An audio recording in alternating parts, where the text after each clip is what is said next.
Today we're cooking the world's rarest steaks. From the most sought after Wagyu to exotic cuts that are nearly impossible to find. Oh my. What? Buckle up because these are some of the most ridiculous steaks I've ever seen. Starting off with what is quite possibly the craziest piece of meat. This is a Wagyu A5 flank steak. First and foremost, just look at the size of it. I mean, this is probably at least 2 to 3 times bigger than a regular flank steak. It's usually a pretty lean cut, but the marbling running throughout those thick muscle fibers is out of control. I'm gonna square this up just so it'll fit on the grill better. I mean, that is like no flank steak I've ever seen. But have no fear, we are not gonna be wasting this little piece right here. At the end of the video, I'm gonna take a small chunk of every single rare steak, grind it up into what will hopefully be the most epic burger of all time. Step 1, I'm actually gonna cover this in an Asian chili garlic marinade.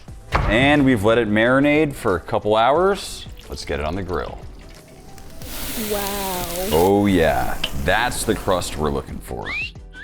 All that fat rendering helped crisp it up beautifully, and I'll take some slices. I can tell this thing is super juicy and tender. I just hope enough of the fat rendered out for it not to taste like a straight up stick of butter. It's thick. It's thick. It's extremely thick and filled with fat. Thick. Bon appetito, bitch. Bon appetito, bitch. Oh my God, that is like nothing I've ever had before. The Wagyu completely coats your mouth. If it was cooked to maybe like medium or well done, I might like it more just because the fat content is so high. The crust, amazing. It's tender, but almost a rubberiness of the texture from all of that fat. So mixed reviews here, but at least for me, that is amazing. Next up, we're cooking a rose? No, we're cooking rose meat. Whoa. This is rose meat, sometimes known as matambre. It is a super unique cut, and it's the first layer of meat essentially on the belly. You can see how it has these really long muscle fibers, almost like a flank steak, but it is extremely thin. And the recipe for this one is absolutely wild. We're gonna start with a quick chimichurri. We'll add in our herbs, our garlic, and some shallots. We'll season it up, followed by some olive oil, and we'll just give it a mix. I'll start by hitting it with a little bit of seasoning. Then we'll throw on that beautiful chimichurri. Get it evenly distributed. It already smells unbelievable. Next we'll add some provolone. Next we'll add the peppers. And this is a first for me. We're gonna be adding some quartered hard-boiled eggs. And we'll roll it up nice and tight. Then one final dusting of seasoning. And onto the grill. We'll keep this one moving to avoid burning, but still focusing on a nice crust. And this is the result. I mean, just check out that cross section. The colors are beautiful. If it tastes as good as it looks, then we're in for a treat. Flavor's great. How's the texture for you guys? We need like 5 minutes to chew this first, and then I'll let you know. 5 minutes later. It's impossible to chew. I love it. I just want to make it with a different cut that's more tender, and I think that'll be incredible. I think there's 2 ways we could have improved upon this. 1, slice it way thinner, but 2, there's this membrane that just needs to be removed. That right there is meat gum. It's gonna be a no for me. And next up we have what might just be the most unique steak of the day. This is a Japanese Wagyu A5 short rib that has been dry aged for 30 days. I got this and pretty much everything else we're cooking today from Alpine Butcher. They truly have the best stuff on the planet. The marbling on this thing is out of control. It's gotta be well over 50, 60, maybe even 70%. Keeping the seasonings extremely simple with just some salt and black pepper. Do just a touch of avocado oil and we'll sear. Oh yeah, that is the crust we want. Dry age and the extra marbling has led to almost immediate browning, and I'll finish with a gochujang glaze to caramelize. This is short ribs, so I cooked this closer to well done to fully render. I'm just hoping it'll still be tender enough to eat like a normal steak. It looks like meat candy. Whoa. Oh my. What? It exploded like a gusher of Wagyu fat in my mouth. That is incredible. I love the flavor. I love the textures. I almost wish it was done Korean barbecue style, so we got a bit more of a sear on the outside. So rich, but the glaze kind of counteracts it, and you really get the dry age flavor. Clearly, very different opinions here, but I'm going with that any day of the week. Next up, we have a crazy one. These are sweetbreads. And nope, these are most certainly not made out of bread. Sweetbreads are made out of the thymus gland of a cow. It's from the neck area and almost feels like a strange sack, unlike any other cut I've ever seen. We'll start by hitting it with a bit of lime juice, then seasoning very simply with just salt, and onto the grill. They're filled with tons of connective tissue and fat, so the priority is to cook them all the way through and make sure they get a great char. And slicing into it, you can see this network of connective tissue, and it resembles a piece of meat a lot more now that it's cooked. With a slightly minerally and creamy sweet taste, time to see what the team thinks. What is that? And sweetbread. I feel like I'm eating pate right now. I think that we should put some chimichurri on it. Cut down on like the fattiness, the gaminess. I love this, but I think it'd be better if it was cut really thin and seared just for that. I don't know, I'm all about that crust to meat ratio. It's nice and charred and it's just so rich and creamy. Definitely make sure to get it crispy though. Yes. Like the texture when it's not crispy can be a little mushy. Definitely one of the more rare cuts, but it is nothing compared to what we have coming up. So let's move on. This is not your average Thors Hammer. It has 75% Japanese Wagyu genetics mixed with 25% Angus. For what I'm hoping is the perfect blend of Japanese Wagyu richness combined with the beefy flavor from Angus cows. Thors Hammer is a cut that comes from the shank of a cow and is typically lean and super tough. I'm hoping the combination of extremely high quality beef and a full day of slow smoking will be enough to make it taste great. Well, it has been 8 long hours and our Thors Hammer is ready to go. Bark looking great, but I'll be honest, this is not shredding as easily as I would hope. This might actually be an epic fail. Wagyu Thors Hammer. I'm going right off the bone with this one. Nice, dude. Thanks, bro. What's the problem now, Kyle? I can't do it. Can you, Sophia? It's a little tough. Maybe if this was in a stew and then adding the flavors of the stock and carrots and onions really would tie it all together. Okay, smoke flavor, amazing. Beefiness, 10 out of 10. The issue here is I did not cook this one as well as I could have cooked it. This is a cut that has an insane amount of sinew and it really requires a lot of long, slow cooking. Didn't quite happen here. Let's move on. And next up we have this guy right here, which is exactly what you think it is. An oxtail. And not only that, it's Wagyu. Really going for that full profile. It's filled with incredibly marbled meat, and what you'll notice is that there's these joints kind of running throughout. And the goal here is to cut in between those joints. Okay, we found a joint. This is not going as planned. See?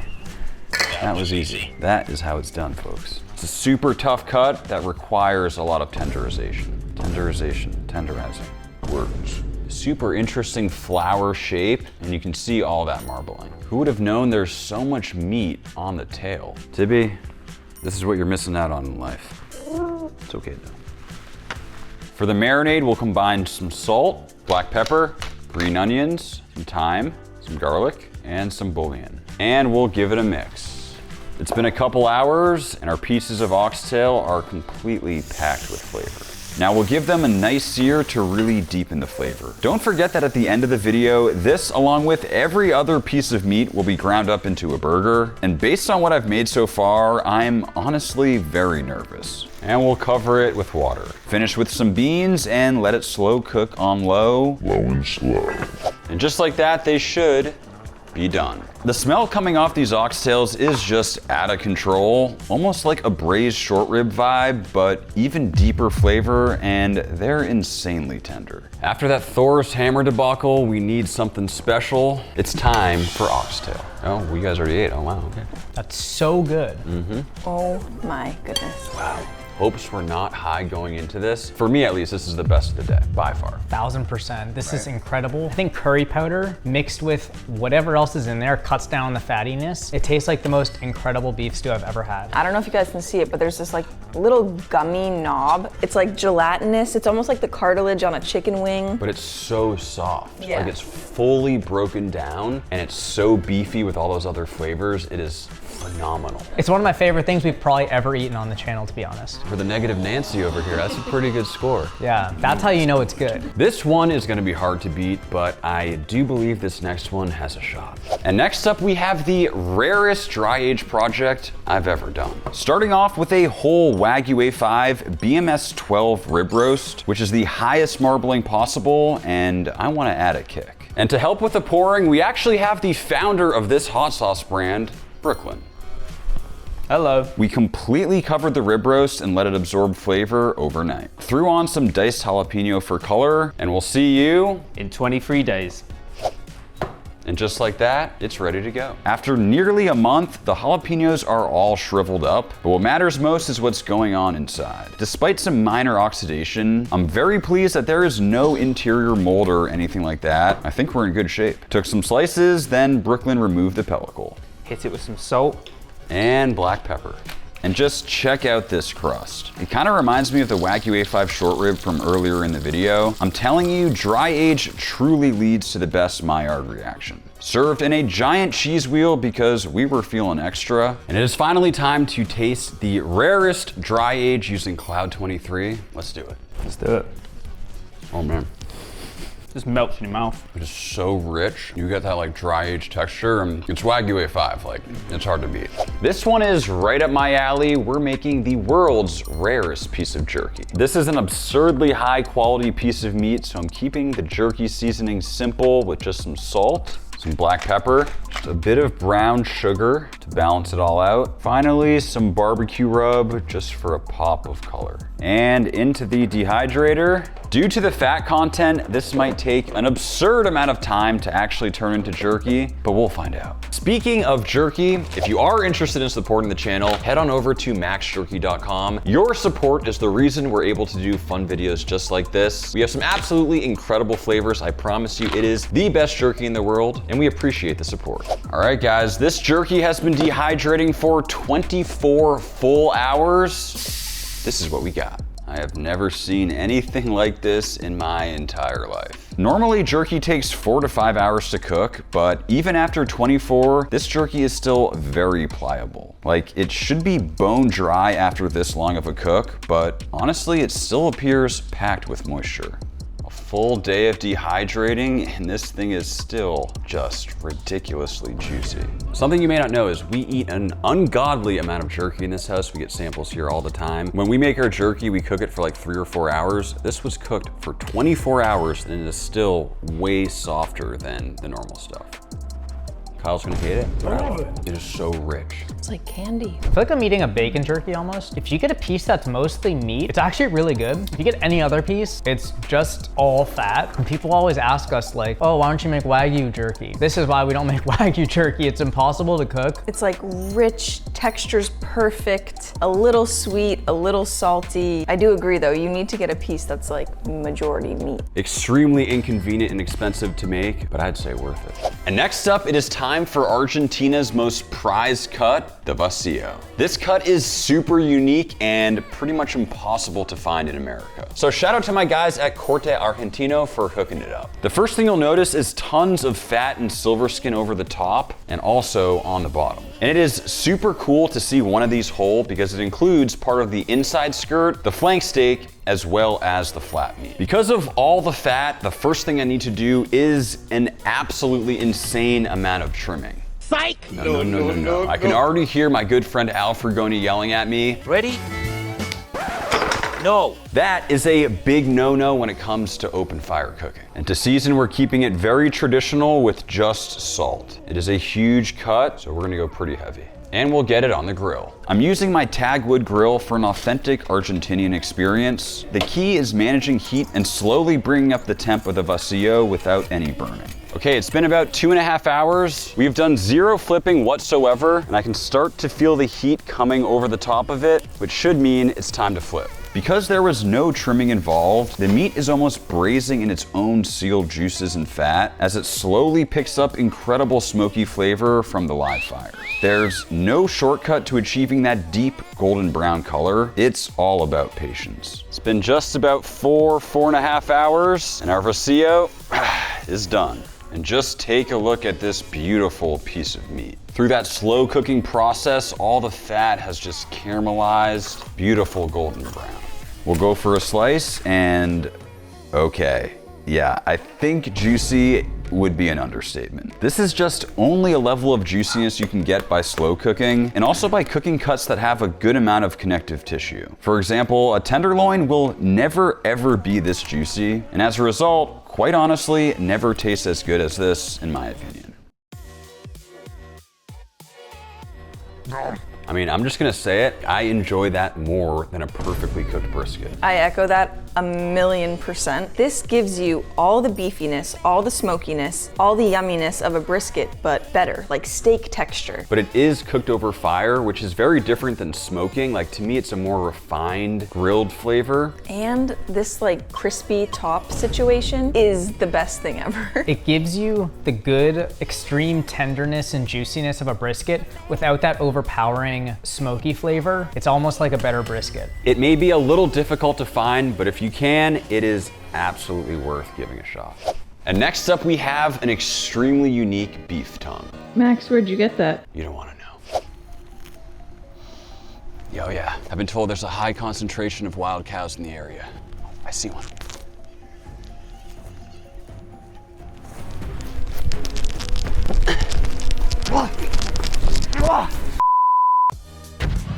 Kind of reminds me of like shark skin, like sandpaper. I am gonna take a little slice from here just to see what we're working with. I mean, it was hard to tell from the outside, but that is just ridiculous. I mean, that looks like beyond Wagyu A5. And the very first thing we need to do is remove all of that scaly exterior, and we'll do that by simmering.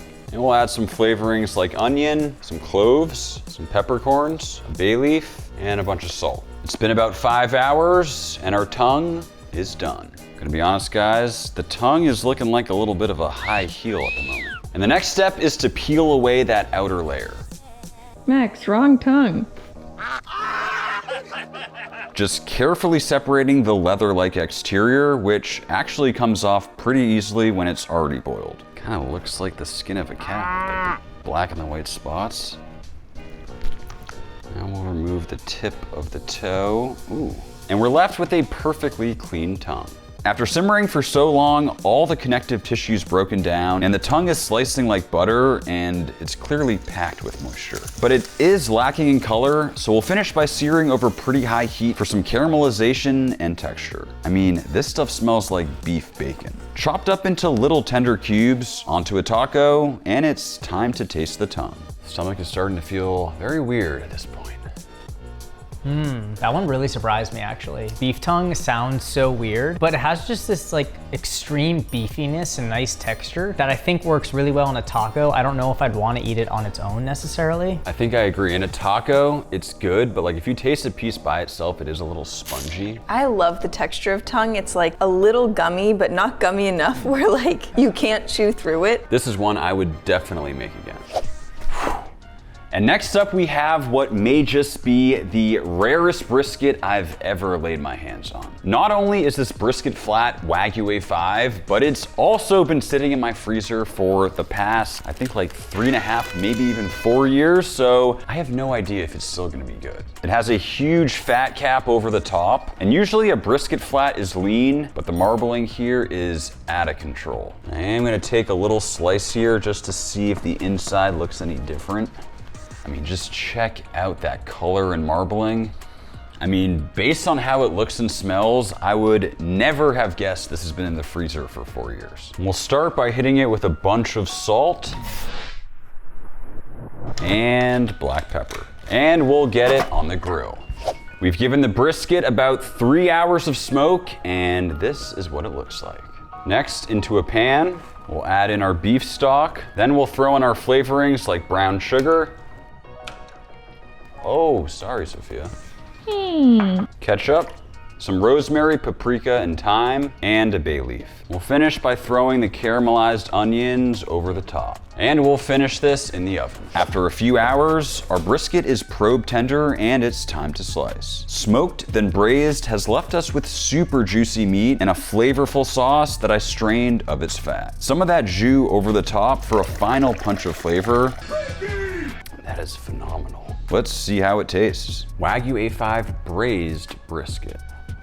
It tastes like ribs. My only negative with this, it's a little bit mushy. That jus sauce situation, I also love. It reminds me of the broth in the oxtail stew. I prefer brisket cooked this way versus smoked, I think. Yeah, agree. We did smoke this, then braise it. But you get those smoky flavors, but then you also get like that beef stew flavor, which I love. I will say this was Wagyu A5, but you could have told me this was a regular choice brisket and I feel like I would have believed you. So yes, it was absolutely delicious, but in my opinion, not worth the price tag if you're gonna cook it like this. And we have made it to our final category where we turn every cut from today into the world's rarest burger. Yes, just fully cooked jerky right into the grinder. And what we're left with is what might just be the most unique assortment of ground beef known to man. It's just so weird to think that there's sweetbread, among other things. And get a pan hot with some oil. Next, time to sear. A little basting never hurt anyone, and I really want to taste the flavor of this beef, so keeping this cheeseburger as simple as it gets. What's in this burger? Everything.